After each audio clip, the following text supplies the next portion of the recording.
उधर जम्मू कश्मीर अपनी पार्टी के नायब सदर गुलाम हसन मीर ने इस फैसले पर रद्दमल देते हुए इस फैसले की शदीद मुखालफत की है। मीडिया से बात करते हुए गुलाम हसन मीर ने वजीर तालीम सकीना अब्दो और नेशनल कॉन्फ्रेंस की क़यादत पर तनकीद करते हुए कहा कि एनसी ने जम्मू कश्मीर के अवाम के जज्बात और मफादात के तहफ़्फ़ुज़ में नाकामी का मुज़ाहरा किया है। उन्होंने कहा कि इस तरह के मनमाने फैसले तलबा और वालिदैन को शदीद तौर पर मुतासिर कर रहे हैं। उन्होंने हुकूमत से अपील की कि वो इस इक़दाम पर फौरी नज़रसानी करे। बच्चों का मसला है जो 60,000 से ज्यादा बच्चे इन स्कूलों में पढ़ते हैं। इनके फ्यूचर का सवाल है, इनके फ्यूचर को बचाने का सवाल है।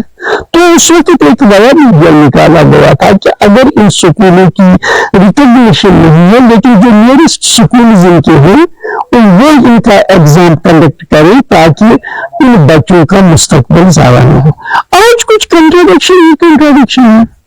एक तरफ से एजुकेशन मिनिस्टर कह देती है कि हमने लोएस्ट प्रिंसिपल्स को इख्तियार दिया है अब यहाँ से सील करने का।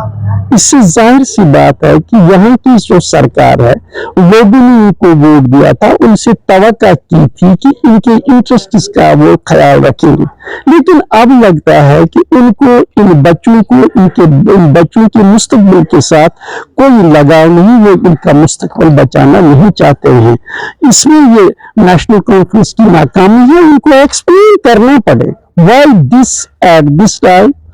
इससे पहले जब ये स्कूल चलते थे इन बच्चों का एग्जाम भी होता था, अब ये क्यों इस बात को इन्हें एक्सप्लेन करना पड़ेगा। ये एक ही बात नहीं है, मसलन ये मैं समझता हूँ it speaks about their political intentions. उनकी पॉलिटिकल इंटेंशंस की वजह से हमारे बच्चों का मुस्तकबिल खराब है। They are not serious about the education department.